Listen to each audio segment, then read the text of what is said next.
I mean, you really just need to put things in context. 1977 was just a different time for late night television. Satanic possessions, black blood vomiting, these things were the norms. What we really need is an online petition to relaunch that classic show, Night Owls. Howdy. I'm Jeff Goldsmith, and this is the Q&A. My agenda is simple. Each week, I plan to bring you in-depth insights into the creative process of storytelling. Folks, Night Owls, which is the late-night TV show of the movie Late Night with the Devil, I wish it was real because it looked like it was a lot of fun, and this movie is an absolute blast, which is why I am so happy to have with me the Cairnes brothers, Colin and Cameron. That's right, Colin and Cameron co-wrote and co-directed this fine film. And it was a success. It made $12 million in theaters, and you can now rent it on VOD or stream it on Shudder, which is a horror streaming service. If you've never heard of it, it's fantastic. And I tell you, wherever you see Late Night with the Devil, you're going to love it because it's evil in all the right ways. It has a great sense of wit and irony, and it plays like a fantastic Twilight Zone episode. And folks, I got to tell you, this was one of those fun episodes where it was great to be able to go behind the scenes, find out what worked, what was something that they needed to keep rewriting to just get it right, because the movie has such a great fluid feel to it as this lost 1 hour episode of late night television that ended tragically, to say the least. So it was an absolute blast to interview the Cairnes brothers, and they were very forthcoming about their creative process. So I know you'll dig this episode. And you know what else I dig? I dig today's sponsor, Final Draft, over at finaldraft.com.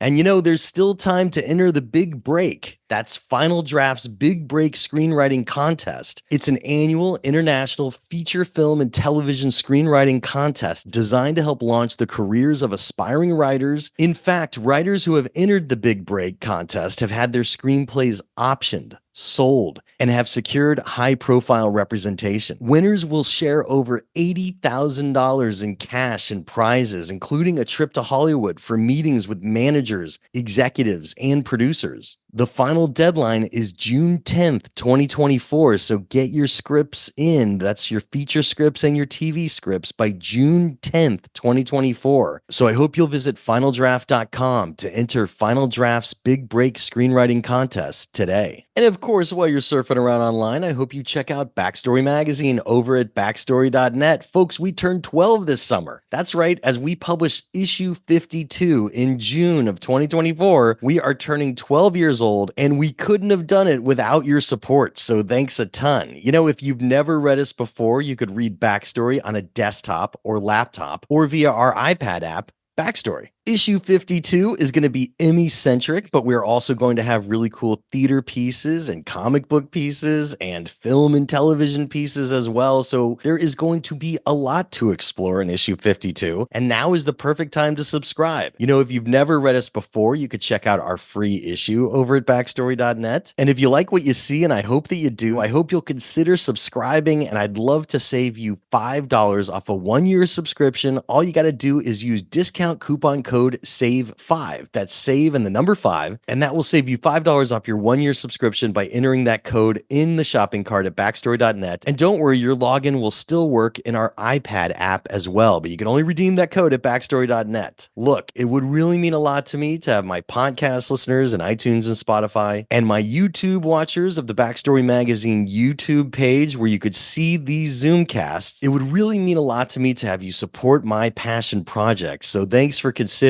becoming a subscriber. But now, without any further ado, let's jump right into our interview with writer-directors Cameron and Colin Cairnes about their latest film, Late Night with the Devil, which you could watch on VOD or via the Shudder app. Cameron and Colin, thanks for your time. Yeah. It's good to have you. It's good to see you. Yeah, really good. Thanks for having us, Jeff. Moments before we began, Abraxas himself was interfering with our interview and cut the power to Colin. So we hope that there's no more satanic influences going on, but we'll see how it goes. I want to give people a baseline for you two fine brothers down there in Australia. What got you on this path? I want to talk about your breaking in stories. Did you ever get to study film, or did you really just go on a path of working in the industry? I know you both worked in television early on, and that was your path. So tell us about just kind of going on this path to become writer-directors. Our initial education was through renting VHS movies in the early 80s. I think that's how, we came to love film, and I think, we knew at that point that we probably wanted to make a career of it in some shape or form. And studying film. I mean, I did a screenwriting course, which I dropped out of pretty early on, and then I did a video production course after that, which was just like sort of basically gearing us up to become camera operators, editors, anything in that sort of corporate or TV field. And then, meanwhile, Cole was off directing sitcoms in Singapore. I did a BA in media studies, I think it was called. So I did some film and TV stuff at university, and I also studied Chinese language. I studied Mandarin. So I sort of had this interest in working in Asia. So I ended up moving to Singapore when I was about 23 years old, and was kind of thrown in the deep end and told that I was a producer and director. And that was a real education. As wonderful a time I had at university, it was, just doing the work, and that sort of gave me the experience that sort of put me in good stead for what was to come. But it was probably only in our sort of late 20s, would you say, Cam, that we kind of realized that, this is what we wanted to do it together and make a fist of this filmmaking thing. Then a whole other phase of our careers of just writing and writing lots of bad stuff and making lots of short films, and bit by bit just getting better at it. It all culminated in 2012's 100 Bloody Acres, your first feature film that you co-wrote and directed. What was your biggest lesson on that? I know we could, of course, talk about it for a long time, but what was kind of the eye-opening moment of your first feature that really helped you get your footing? That's a good one. We'd made so many shorts, and a lot of them had been completely no-budget affairs. Like, everyone was just doing us a favor. We would feed people, and that was about it. But then we got a break. We actually scored some funding to make a short film, but a longer, more substantial short film in about 2008, 2009, a thing called Celestial Avenue, which had the backing of Screen Australia. So I think at that point we kind of knew we were in the mix, and that people had started to take note of what we were doing.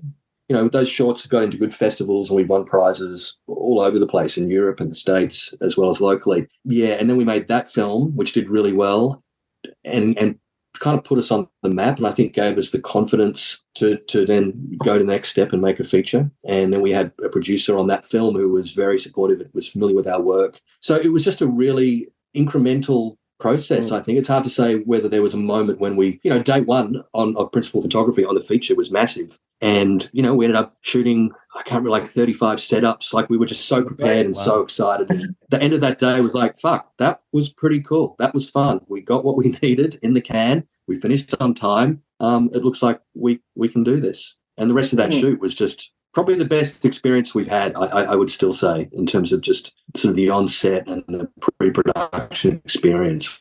We just felt so supported and at the same time ready for it, I think. And then in 2016, you had a follow-up feature of Scare Campaign. What was the lesson on Scare Campaign? Don't make films for less than $2 million. Okay.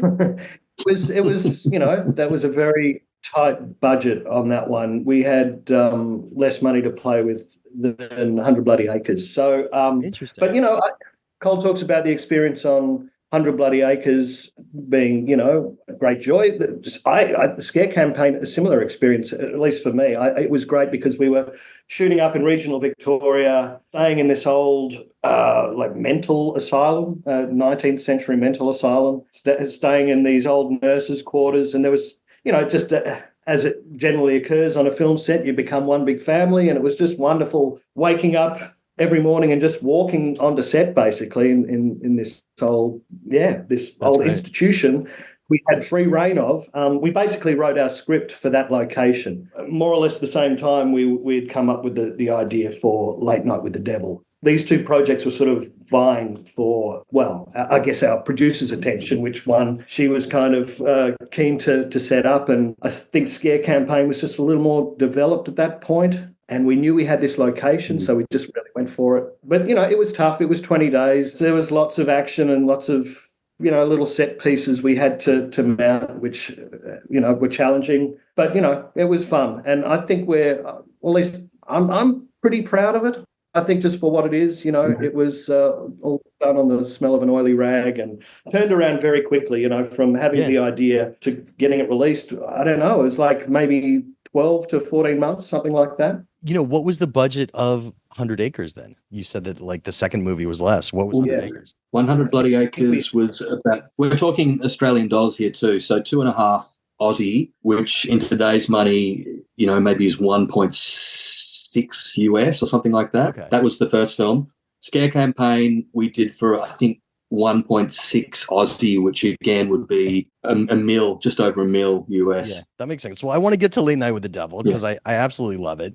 For our podcast listeners out there, it's telling about a lost episode of television from 1977, a talk show where things go a bit off the rails. It's the show Night Owls, and you're also showing a behind the scenes documentary that was kind of shot during that episode as well, which I thought was a good way to open it up. So just even on that conceit, and we're not getting into spoilers, when did you decide on the documentary feel? Because it was a great way to deliver exposition in an entertaining fashion and kind of give you exactly what you were going for with the documentary, a behind the scenes feel of what they were doing on these commercial breaks when they realized that their show was starting to go off the rails. So when did the documentary idea come about? We had toyed with other ways to tell that part of the story. We always felt that we needed to know what was going on during the ad breaks. We just felt that, we didn't want to exclude the audience from these important moments with our characters. We thought that would be, too sort of distancing if we didn't show that. So the question was how. And we did at one point flirt with the idea of just, and for quite a while too, of just leaving the studio cameras running through the ad breaks, but to not be particularly framed up or anything. So we would just capture the dialogue and the business that we felt was important in an incidental way. So it might be something out of focus in the foreground or just out of frame, but that the boom mics happened to be picking up, which could have been fun, but we just felt that to do that for all of what, it accounts for maybe 20 minutes of the film, that it might just start to feel a little bit contrived pretty quickly if we just happen to be picking up all these juicy morsels. So at the end of the day, we thought that the documentary format was the way in. And the fact that we were already using that in our prologue was suggesting that, this was a show that had been well documented, that there was this crew that, had an interest in Night Owls itself. So we just lent into that we needed to tell and give the audience the information they needed in a way that was still true to the period. It really added another level. So I thought it was a fantastic part of your script. And I want to talk about your creative habits. I mean, Late Night with the Devil won the screenwriting award at the prestigious Film Festival. And so when you sit down with an idea, how important is outlining to your process? It's become more important in recent years, that's for sure. Early on, I don't think we had great habits as screenwriters. We would just, although, saying that, you'd get some interesting results, but we would just dive straight in to a script and start with a blank page and just sort of see where it would go. We've been a little more disciplined in recent years, and we generally, it's a lot of talk, it's a lot of discussion before anything sort of gets written down. We just want to, I guess, maybe, put ourselves in the world for a little bit, and also the skin of our characters, whoever they might be, and it's all brewing and stewing, and then we might put cards up on a wall and just sort of break it down very simply into 3 acts. And then I think, these days anyway, we've been going off and writing a treatment. Certainly on the last thing we wrote, it was so helpful. And I think it just maybe, Cole, that treatment, we spent a good sort of 6 to maybe even 12 months getting that right before we started actually writing a draft. You had 6 to 12 months getting your idea straight in some sort of a loose outline? That was over a period, I would say, rather than it was dedicated 6 to 12 months, Cam. I reckon it was, it was probably a few months' work over a period of a year, because we're doing other work and whatnot. So just to be clear, Jeff, this isn't a Late Night with the Devil script. This is okay. You're talking about a different script. Our most recent effort. Sorry, Late Night was a completely different thing. I think, we would have started writing that, 10 years ago. It was good, I reckon, 8 or so years in the making, just, writing it, leaving it alone for several months, coming back to it, because it was just, it was a very tough one to crack open. When you sit down to write, do you guys write together or do you write apart and send each other scenes? Yeah, we write apart.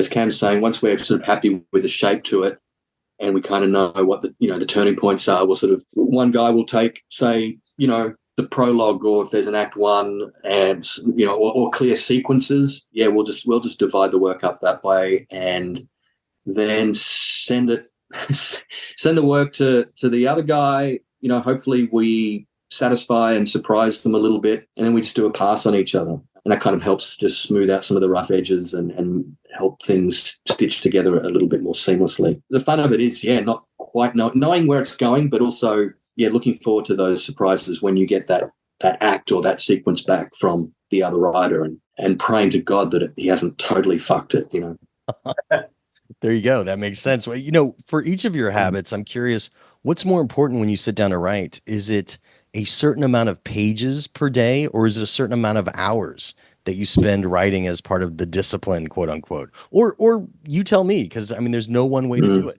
It's hard to find the hours. It's hard. Like at the moment, we should be writing, but it's just finding a clear run on things. So it really, I think it does come down to pages with us.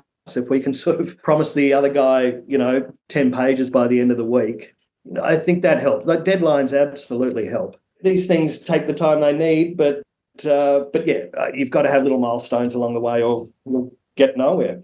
So on that, Cameron, dear brother, how are you going with your pages this week? So it's been a very disruptive week. It has, hasn't it? But look, I've got a couple of, maybe I've got 3 or 4 pages written in. I'm sure they're quality pages. Yeah.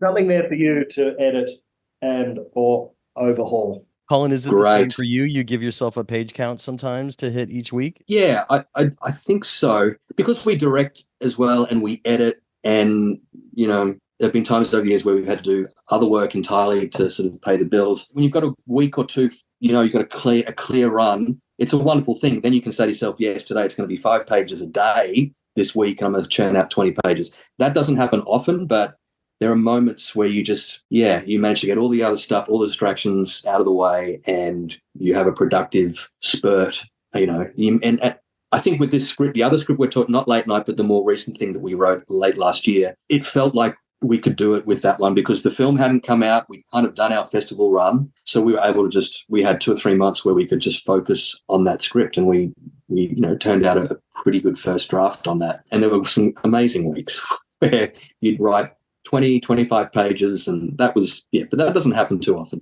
Do you want to give a title to this project? Yeah. It's called One Summer Dark, but that's about all we can say at this point. One Summer Dark. Okay. I like it. That's all I can remember, to be honest. That's good. That's good. Just to give you a little tease, it's like a period horror comedy romance. I like it.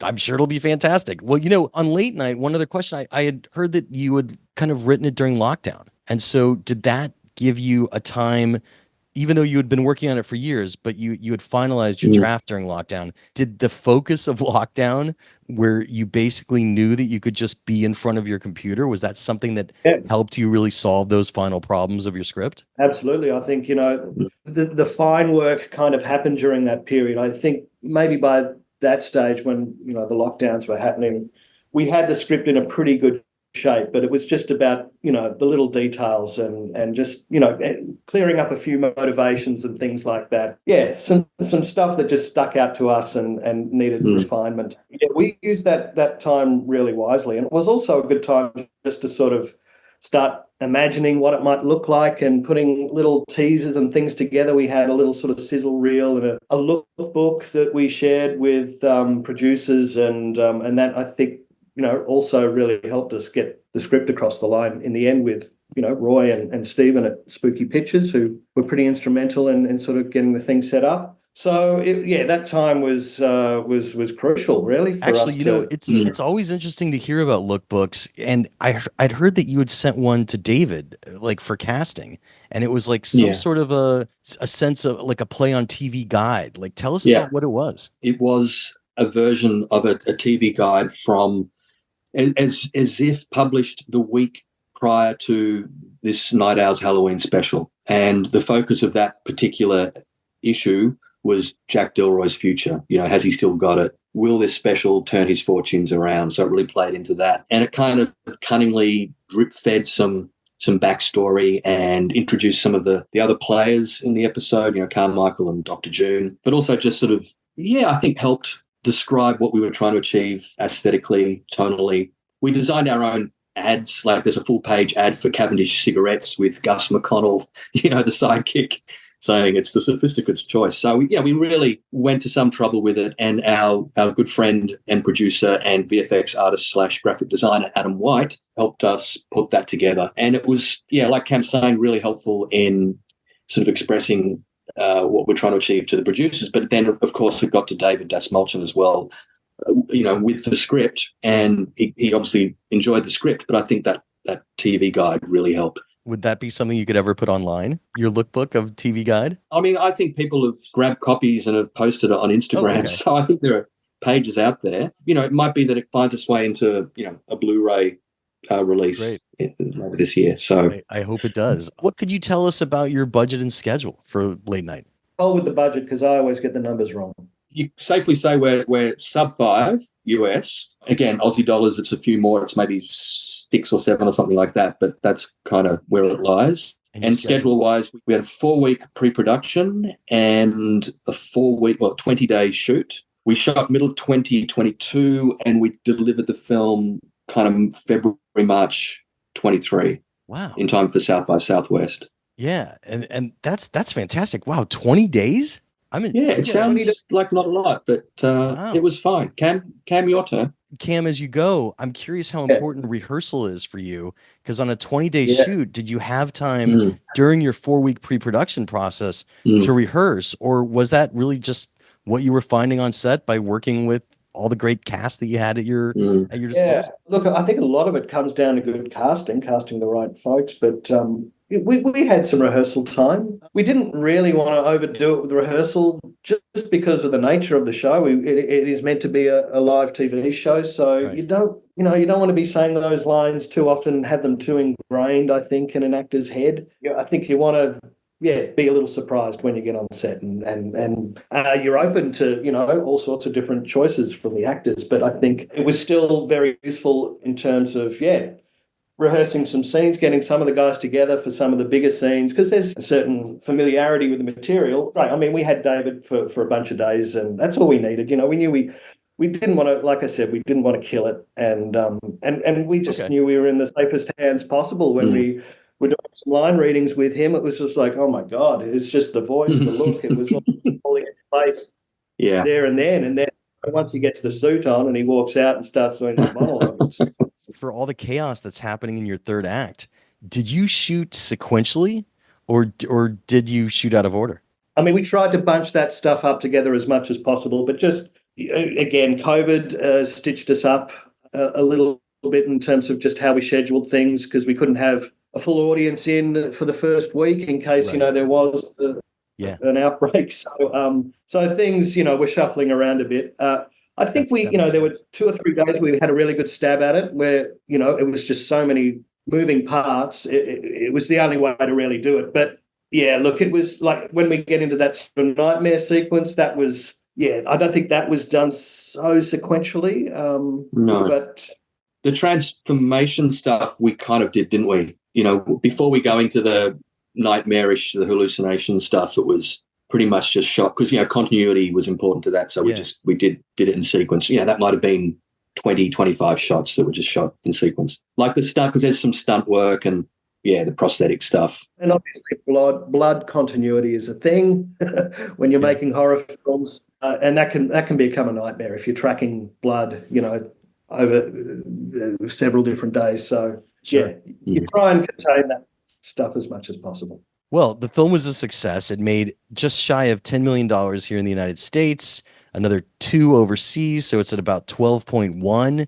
And I guess your biggest success would be when Stephen King tweeted about it, that he thought it was absolutely brilliant and said he couldn't take his eyes off of it. So I think that was obviously an amazing moment for you. But I want to get into the spoilers because I have a lot of questions about some of the dynamics. So podcast listeners in iTunes and Spotify and YouTube watchers of the Backstory Magazine YouTube page, if you have not yet seen Late Night with the Devil, it is right there ready for you to watch on Shudder. You could also find it on VOD at your favorite service. You could still rent it, I believe. So please go watch Late Night with the Devil and then come back and you could hear the rest of this interview because we are getting into the spoilers right now. You have been so warned. The biggest shock is that Leo, the producer, if I'm not mistaken, lives, and he was crazy, right? Because does he live?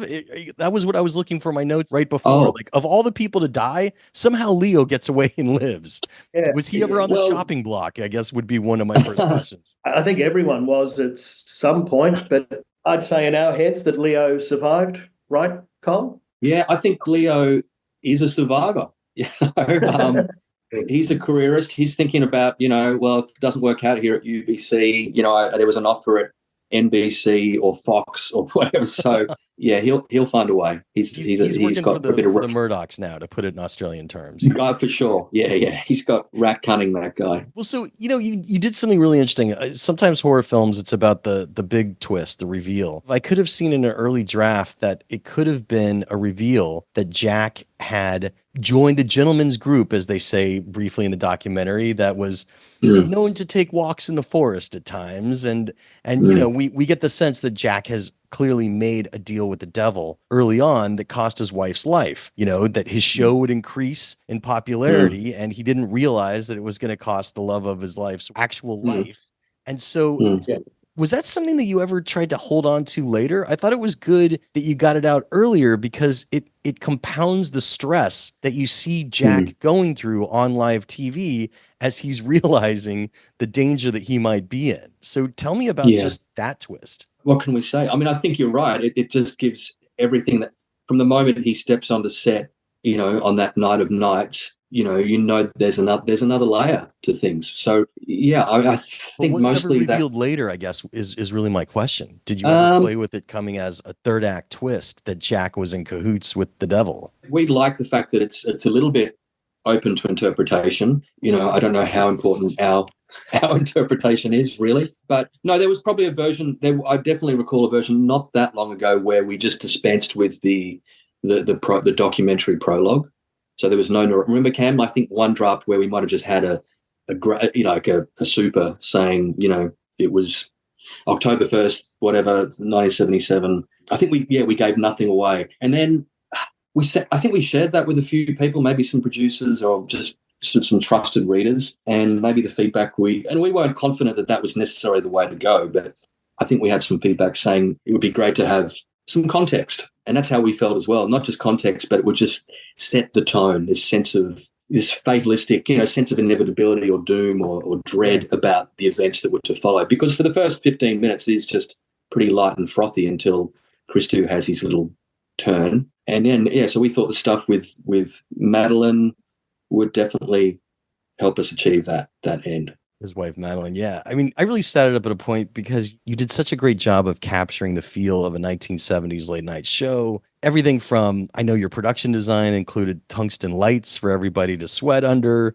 with an old style lighting rig. What I found really fascinating that you totally nailed was, for me, this concept of your character of Carmichael Haig. And I'm just curious if he was based on the amazing Randy, who's an actual magician and skeptic who would go around on late night shows in the 70s and debunk people like Uri Geller who were bending spoons. And there was this, I had the good fortune of having Randy in my podcast for the documentary made about him called An Honest Liar. And we did the episode at the Magic Castle, and Randy was just amazing. And what's fascinating, I know that you were influenced by the Australian broadcaster Don Lane, who had a late night show, but Randy fought with Don Lane at one point when Randy was debunking people. So I'm curious about the connection there, and if the amazing Randy had a connection to Carmichael. Absolutely, yeah, spot on. I mean, we have great affection for James Randi because he came to this country and basically he was invited out here by an entrepreneur, an Aussie entrepreneur by the name of Dick Smith. Is that right? Yeah, Dick Smith. He was like electronics entrepreneur and an atheist. And he invited Randy over to basically wake up Australia from, being fooled by charlatans and the like. And so he would make these appearances on Don Lane's show and other shows as well, sort of unraveling what these charlatans would do. And I think you're referring to the infamous incident when Randy was on Don Lane's show and was debunking the Uri Geller spoon bending trick, and Don was not satisfied with his sort of uncovering of the trick. So Right. he swiped the spoons off the table and walked off his own show and left James Randi there to, I don't know, just throw to the ad break.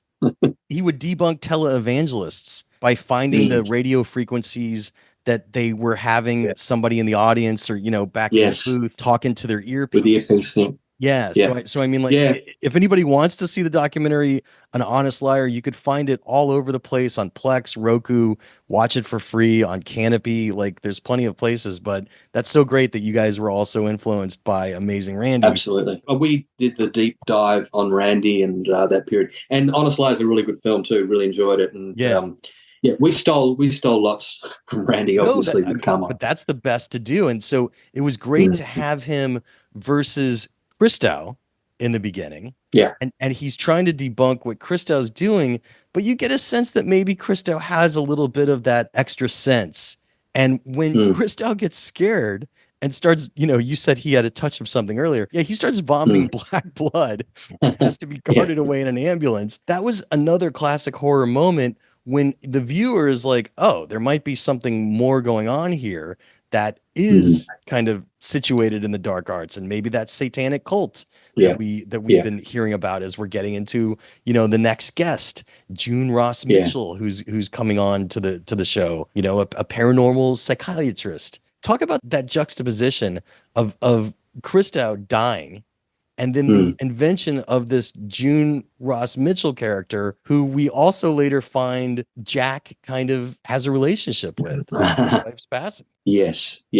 There may have been a dalliance there. Yeah, I mean, that's, you just want to take a theme and then, raise the stakes and escalate, keep making it a little more interesting. And I think you do that by having Christo and Carmichael butting heads up front. And we see Christo have an episode that may involve a little bit of black bile being projected across the studio. But and it's fun to see Carmichael's sort of, this veneer of intellectual, moral superiority, these cracks appearing in that. But it was important to us to sort of not go too far too soon. So that was kind of, and that's kind of the beauty of using that talk show format where, every 10 minutes a new guest comes on and it kind of, and Jack's a showman as well. He's also aware of, he's building the drama and the conflict. And we're kind of happy with the way those things played off each other and just seemed to make sense in terms of escalating the drama and the suspense and obviously the supernatural element. We just didn't want to go, if things got chaotic, in the first half hour, then, or someone, if Christo had died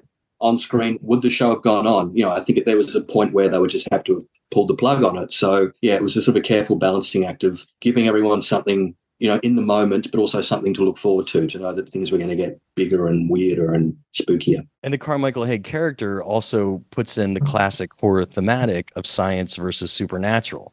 And, he's keeping his cool for most of it and being a bit smug, which was fantastic. And that's when the character of Lily starts to kind of throw him off a little. He can't decide. And so I'm curious, you gave just enough of Lily's backstory coming as, the only surviving member of a suicide cult. What else did you ever have? It's fun to hear left turns about scenes that maybe you wrote or directions you were thinking of that you never filmed. I'm not even talking about a deleted scene.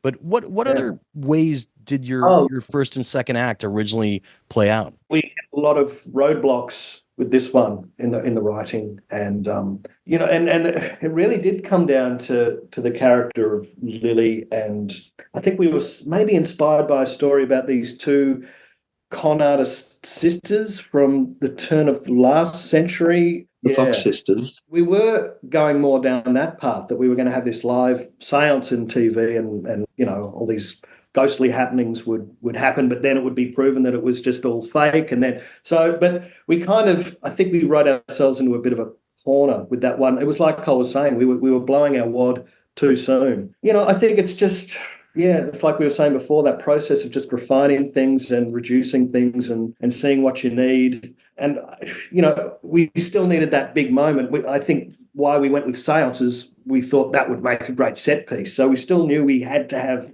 some sort of big horror moment in the middle of it. And yeah, I guess the idea of this girl, being possessed live on TV or trying to be exorcised or whatever, I think that kind of unlocked things a little bit for us. And maybe then that unlocked the character of June Ross Mitchell as well. All these things tend to sort of coalesce, and, who knows how these characters come into your world. But yeah, it was just through those roadblocks. Yeah, the problem solving. Absolutely. There was another conception of the Abraxas cult and Diabo that was a bit bigger in scope. Do you remember we had the Black Spur compound so I think that was maybe more of a budgetary and schedule thing, but we'd originally envisioned that this first church of Abraxas, or whatever we called them, lived out, in the hills. So somewhere in California, there was a lake and there were cabins, and it was more Jonestown.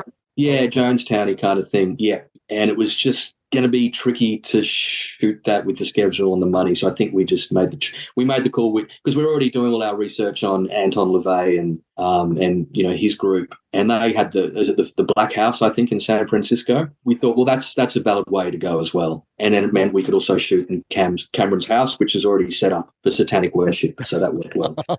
that makes sense, and it worked perfectly. Ooh, hey, I'm jumping in really quick to remind you that Backstory Magazine turns 12 this June of 2024, and we would love to have you as subscribers. But before I get to that, I want to thank today's sponsor, Final Draft, over at finaldraft.com. Final Draft's Big Break Screenwriting Contest is an annual international feature film and television screenwriting contest designed to help launch the careers of aspiring writers. In fact, writers who have entered the Big Break contest have had their screenplays optioned, sold, and have even secured high-profile representation. Winners will share over $80,000 in cash and prizes, including a trip to Hollywood for meetings with managers, executives, and producers. So folks, what are you waiting for? I hope you head on over to finaldraft.com with your TV or feature film screenplay to enter the Big Break contest, and the final deadline is June 10th, 2024. So don't forget to visit finaldraft.com and enter Big Break today. And of course, while you're surfing around online, I hope you go on over and check out Backstory Magazine over at backstory.net. And now is the perfect time to subscribe because issue 52 comes out for our birthday month in June of 2024. So it's the perfect time to get in, and don't worry, you'll have access to our archive, which has almost all of our previous issues for you to read as well. There's always free excerpts of our articles to read on our blog, so that's a good place to start. But of course, you could also read our free issue if you've never read us before, and I hope that you dig it. And if you like what you see in our free issue, and I hope you do, I hope you'll consider becoming a subscriber. And if you're down for it, I'm here to offer you discount coupon code SAVE5. Just enter it into your shopping cart at backstory.net, and that will save you $5 off a 1-year subscription. If you're already a subscriber, heck, you could even use that same discount coupon code to give a gift subscription to the storyteller in your life. Look, it's been a fantastic 12 years, and I'm looking forward to another 12 more, and we can't do it without your support. So I'm hoping that my podcast listeners and iTunes and Spotify and my YouTube watchers of the Backstory Magazine YouTube page, where you could see all these Zoomcasts, I'm hoping y'all consider supporting my passion project. But now let's jump right back into our interview with writer-directors Colin and Cameron Cairnes about their latest film, Late Night with the Devil, which you could watch on the Shudder Horror app or you could rent via VOD.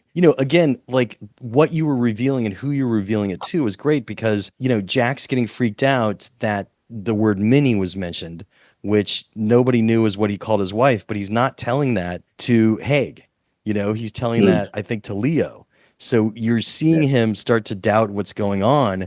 And it was a great scene where really, again, science versus supernatural, where Carmichael's trying to wrap his head around what happened when Lily has, the lights exploding and everything going on, and arguing that really this was just an illusion, this exorcism, this character transformation that she's gone through. And then Carmichael does his own illusion on the audience. They rewind the tape and see that, the worms that the co-host thought he had coming out of his body were not really there. It was part of the hypnotism. But of course, when they reel the tape back a little further, there is this image that you could see on the tape of someone standing next to Jack that he thinks might be the ghost of his wife, and different faces over Lily's face. Talk about kind of threading that all together, because, you film it graphically as if there are worms coming out.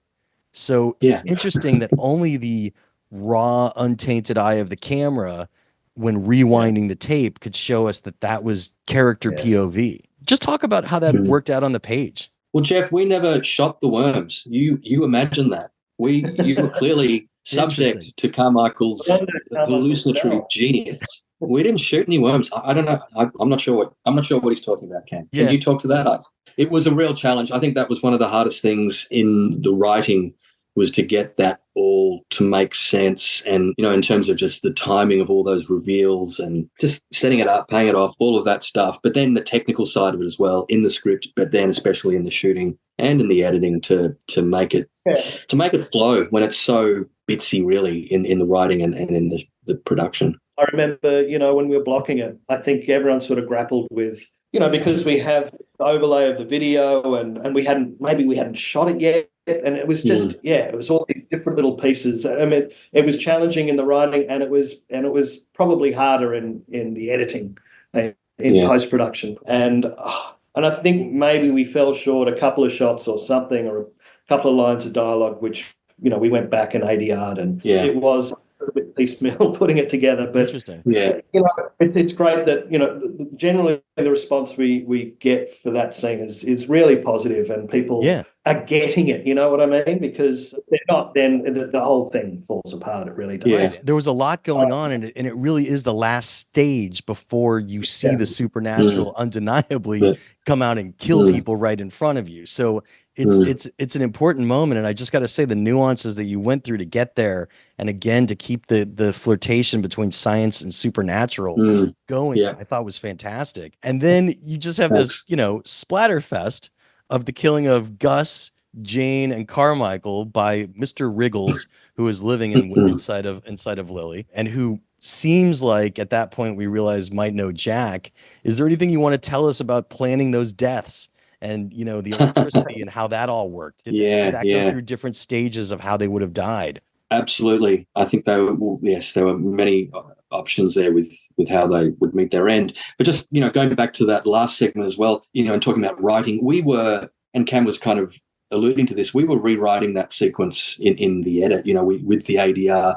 In that moment where Madeline's hand appears, that wasn't scripted. I think that was that was in the edit that we thought that might be fun to play with. So that was that's where editing becomes writing and rewriting. But then all the madness, the chaos that ensues after that was a very last minute choice to go with that whole Lily as becoming this beacon of light. Really, that was last minute? And when I say last minute, like probably 4 weeks out from the shoot. Okay, got it.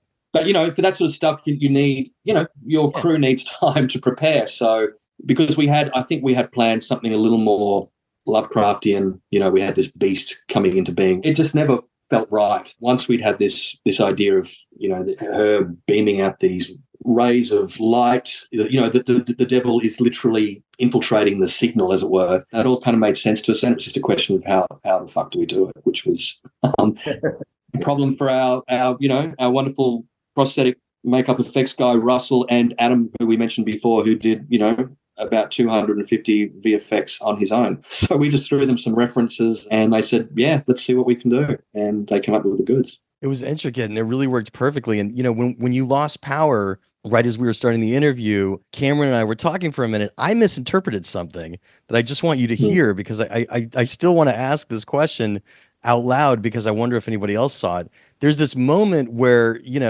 Haig, where he gets on his knees and says, my lord, I've underestimated you, or something like that.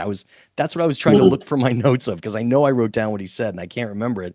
And I thought that it meant that although he appears to be a skeptic, that he maybe really was in cahoots with Abraxas and all that. Cameron said, no, that's like a misinterpretation, but he said it was more like a man clinging to a piece of driftwood from a sinking ship, like a good skeptic. If he sees evidence in front of him that maybe the supernatural is real, he's playing along. Colin and Cameron, of course, please tell me just your thoughts of that last moment for Carmichael as he's hoping to save his life. I thought it meant that he was part of the Abraxas cult. I don't think there's a right or wrong. I think that's an interesting interpretation. And if you want to believe, I encourage you to do that. That's fine. So in your mind, what was going through Carmichael's head when we wrote it to be open to interpretation? For me, I think that you see him in the previous scene when it's like Lily suggests that they play back the earlier, the possession sequence, because Carmichael's just proven that it was all through the power of the mind. It was, he hypnotized everyone. So Lily says, well, let's play back the other one and let's see if June had hypnotized me, and they play it back.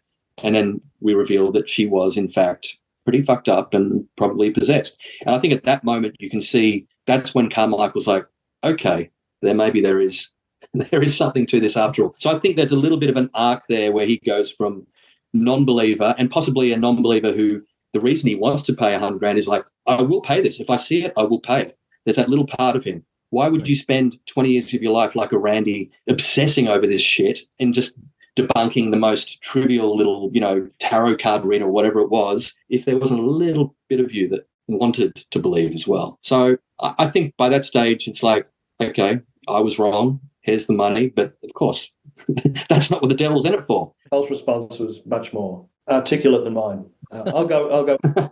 Driftwood's good. I thought the driftwood analogy was excellent, if that's what you actually said. He made my words more palatable, that's for sure. I love it. I love that it's open to interpretation. It had a very X-Files feel. Let's talk about that ending, though, because your real twist is right there when the set changes and Jack is experiencing Madeline back in life. He's definitely got to be hallucinating of some sort, but he is able to hold her hand. He's able to touch her. He's able to do what he's wanted to do all these months and apologize to her for, the deal did not go the way that he thought it was going to go. And then she's begging him to end her life. And he takes that, going with Chekhov's sacrificial knife rule. If you see a sacrificial knife in the first act, it will reappear in the third act. He stabs her to death with the sacrificial knife. And then you pull back and you realize in front of the cameras, in front of the audience, he is stabbing to death Lily. And it was just a great reveal. I'm curious, like, how you worked up to that ending point in your screenwriting stage and what it took to get there, because it was just so well crafted that I could see people signing on to make the movie for an ending like that. But I'm sure it was not easy to get there. You're absolutely right. It wasn't. And I think there was a version early on where we went that extreme. Maybe we got cold feet a little bit, or we were trying to get some development money through one of our agencies and they had an issue with the girl dying. So maybe we pulled our punches a little bit in later drafts. I think by the time we were sort of, several months out from shooting, I think we still had a different ending. Tell us what it was. It's hard to recall now, but I think it was more about us revealing the devil, or whoever was sort of playing the devil live. And in that moment, it was a mask reveal or something like that. In fact, I think it was the skeleton guy. And maybe Lily might have still been alive, but was fully possessed at that point and was a bit weird and crazy. Anyway, it never felt quite right. But I think, when we knew we were going to make it, then we did. We started working very hard on that. It was like the key thing for us to sort of solve. And I think, we did maybe get some encouragement from producers just to say, don't be afraid to go there. That's always great to hear. Editing's the last stage of storytelling. What could you tell us about learning about your story in the edit room? And, obviously you were talking about some rewriting. Of course, I know you guys are big Final Draft supporters and they're the sponsor of this episode as well. Were you rewriting during production, I guess, would be the only other question for rewrites. So both the lessons of editing and any rewrites during production or pre-production. Yeah, no, very little rewriting through production. I think, we were pretty happy with the script by the time we were rolling. It didn't mean there wasn't room for improv. Like we had we had David and Reese, who plays Gus, were just brilliant. Once they do a take and we would just let it roll and they'd riff and banter and they were hilarious. And some of that stuff I think has made its way into the movie.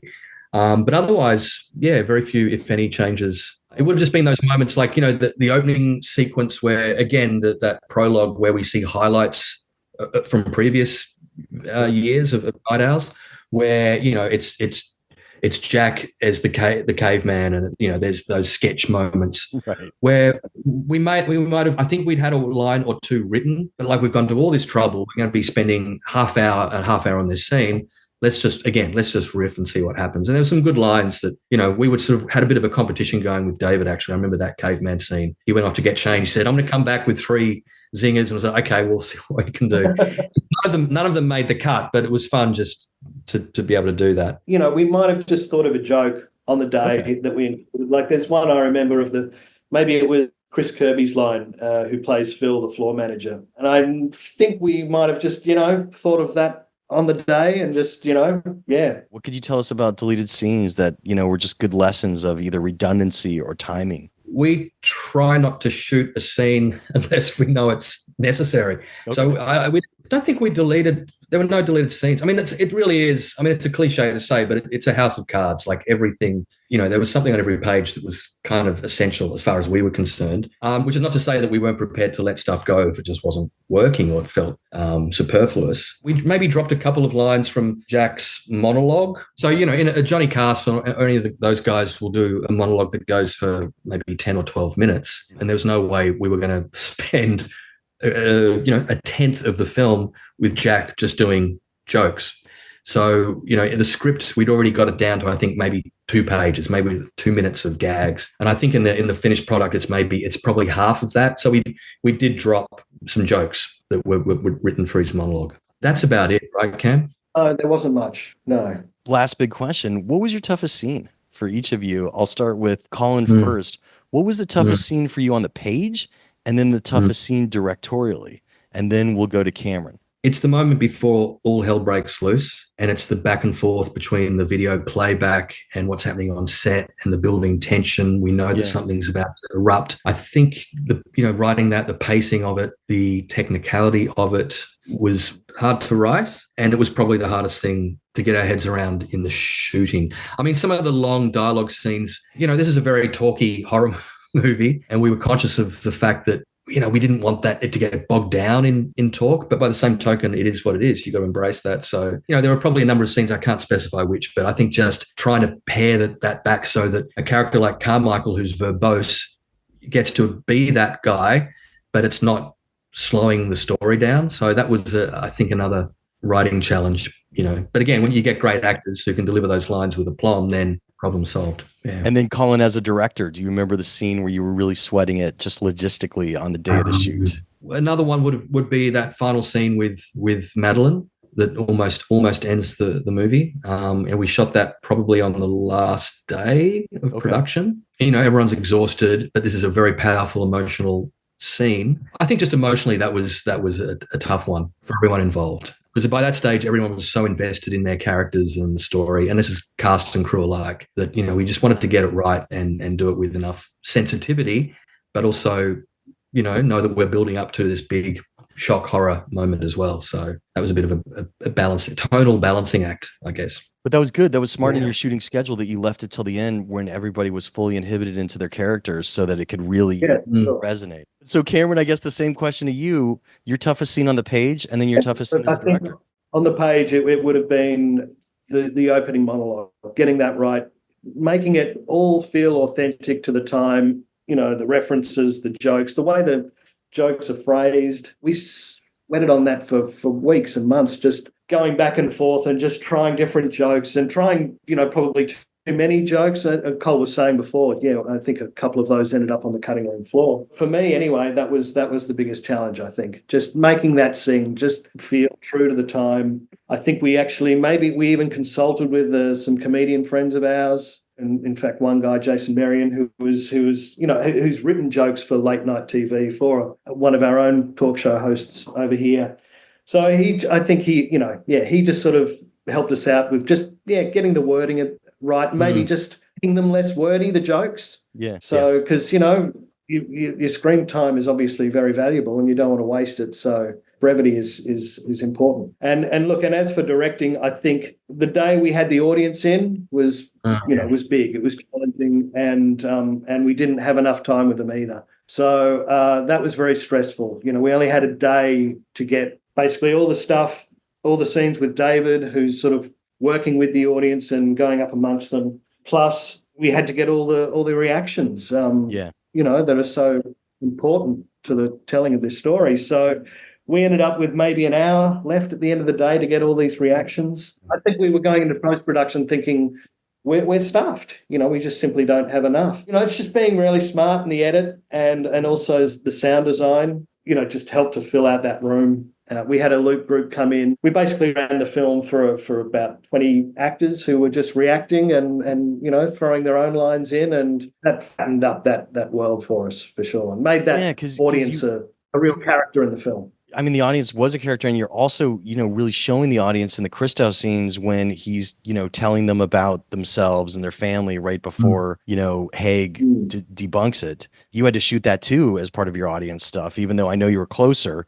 So it was maybe like 4 or 5 people rather than showing the entire room. But that ended up really well. But that was all done that same day, that whole sequence where Jack goes in and he's talking to Barry. And because, that we just needed to have them. It was going to be easy to shoot that as a whole sequence rather than in bits and pieces. And it was great for the cast. David loved them. Those couple of days were amazing where we had the audience. It would have been great to have them day one. But when they were in there, it was quite special. But I agree with Cam. And, it's funny, we're talking about a horror movie, yet one of the hardest things is writing the jokes, for this guy's monologue. But, you do agonize over these things. Responsibilities are split differently between co-directors. How do you guys decide how you're shooting together, how you're directing together? And also, I forgot to ask, how many cameras were you shooting with for this? We were shooting with 3 cameras. So we decided that we would just shoot it as if it were a talk show. It just seemed the obvious thing to do. It's just to have 3 cameras rolling and recording at all times. In fact, we even had a live switch on the day. So one of our producers was also sort of managing post-production, Adam again. He was backstage doing a switch. So if we wanted to, we could just watch it cutting from cam 1 to 2 to 3 and back and forth. But it just meant the actors were always on. It wasn't like time for your close-up. It was, you were going to air. It was as if you were going to air there and then. So, which made it kind of fun. And so you would do each sequence knowing the cutting points, and they would just play it out knowing that you were going to capture the we never needed to cut points. We made those choices later, and we would use various takes. But so the trick in the edit was then to get, different takes to match in terms of pacing and the shot. But no, the idea was we would just have these wonderful rushes and have everything covered that we were, in a way that was appropriate to that format. And that was that's a directorial choice, but it was meant on set we could just focus much more on performance. And there are occasionally times where we would sort of go and talk to our DP and say, it'll be great to get a shot like this or a move at some point. But those guys were given a lot of freedom, really, and they loved it too. And you get that in real TV, especially back in those days. Each operator sort of has their own style and personality, and I think that comes across in the 3 cameras, because each person was designated a camera and they never changed. So cam 1 was always our DP, Matt Temple, and cam 2 was more the stuff that was down the barrel. Yeah, and they all had their own kind of look and feel to the way they shot, which was wonderful. No one had to worry about hitting marks or anything like that, which was, was great for a couple of our cast who hadn't actually done any, film or TV before. So, right. We could keep it loose, and it was, and we embraced it, in fact. Tell us about co-directing and how you split up what you're doing, or if you're really just walking around together. We hold hands, walk around. It's very disturbing for everyone. So are you both by the monitor? Is somebody by the monitor? Somebody by one of the cameras? We just wander off. We do our own thing. And if someone needs us, they'll just tap us on the shoulder. I mean, the beauty of it is because we've spent so long writing and together, and we've had all those conversations and arguments, and we've tried to solve and preempt as many problems as we can. On the day itself, the crew can come up, head of department come up, and doesn't have to have both of us, in front of them. They can just ask one of us and they'll probably get the same answer. So it kind of feels pretty efficient, really. And one of us might be a bit more proactive with the cast. One of us might be a bit more proactive with the camera crew, discussing coverage. But, we sort of just trust each other and wander off. And if there's a job to be done, we do it, whoever's free. Do you designate who calls action and who calls cut? We've always had our first AD call action and cut. Okay. I don't know. I'm not sure. Whoever thinks it's done will call cut. It's sort of fair enough. It's all pretty fluid. Yeah. What's next? What are you guys working on next? You teased us earlier with your script. You gave us a depiction of it. Is there anything else you want to tell us about that you're working on? Nothing specific. I mean, we've got a bunch of ideas. There's a script where we are, yet another script we're writing as we speak. But yeah, I probably can't say too much about it at the moment, other than it's in the fun horror rompy kind of vein. Yeah, maybe a little more scope to this one, a bit less contained than the last three films. Where Late Night was more of a tribute to the 70s, this would be more of a throwback to the 80s style horror and cinema. Leave it at that, I think. That's fantastic. Look, I absolutely love your film, and thank you for being so generous with your time. Colin and Cameron, thanks a lot for chatting today. Thanks, Jeff. Thank you, Jeff. And that's how the Q&A went down. Special thanks again to screenwriter directors Colin and Cameron Cairnes for being so generous with their time and coming down to chat about their latest film, Late Night with the Devil, which you could see in the Shudder horror app or you could rent on VOD. Of course, I would also like to thank today's episode sponsor, Final Draft, over at finaldraft.com. And you know, the deadline is coming up in June for their Big Break Screenwriting Contest, where you could enter your feature film or TV script. You got to get it in by June 10th, 2024. So there's over $80,000 in cash and prizes, and there's a lot to explore over there where you could read more about it. So folks, head on over to finaldraft.com and enter the Big Break Screenwriting Contest today. And of course, while you're surfing around online, I hope you check out Backstory Magazine. Folks, we turned 12 this summer. That's right. And issue 52 is our new issue that is coming out in June of 2024 to celebrate our 12th anniversary. And it's going to be an Emmy issue that's packed with cool screenplays to read. There's also going to be great film and TV pieces, and of course, theater and comic books and retro pieces. So there is going to be a lot in this summer issue. And even after we publish it, we keep adding to it. So I know that you're going to really dig issue 52 when it comes out. If you've never read us before, of course, you could surf backstory.net and read our blog, which has free excerpts of some of our top articles, but you could also go over there and read our free issue. Heck, you could even read it in our iPad app as well. And after you read our free issue, if you like what you see, and I hope that you do, I'm here to offer you discount coupon code SAVE5. That will save you $5 off a 1-year subscription to Backstory Magazine, or even a gift subscription. That's right, you could order one in the same shopping cart at backstory.net for the storyteller in your life. But folks, your support has really meant a lot to me over the last 12 years, and it still does. So I'm really hoping that my podcast listeners and iTunes and Spotify and my YouTube watchers of the Backstory Magazine YouTube page, which is where you could see all these Zoomcasts, I'm really hoping that you consider becoming a subscriber to support my passion project. And thank you for doing so, because really we're just getting started, and I have so much more I want to do with Backstory that I know you'll love. The Q&A with Jeff Goldsmith podcast is a copyright of Unlikely Films Incorporated in 2024. All rights reserved. Folks, if you ever want to reach out on social media, you could find me as Yo Goldsmith on Twitter or Backstory_mag on Twitter. It's those same two handles on Instagram, Yo Goldsmith on Instagram or Backstory_mag on Instagram. You could always drop me a line at backstoryletters@gmail.com and I'll get back to you. Of course, you could find me on Facebook as well, where I have a Facebook fan page. So there's plenty of ways to reach me, and I love hearing from you guys. So drop me a line anytime. I'm Jeff Goldsmith, the publisher of Backstory Magazine and the host of the Q&A, thanking you for tuning in and telling you to stay out of trouble. Till next week.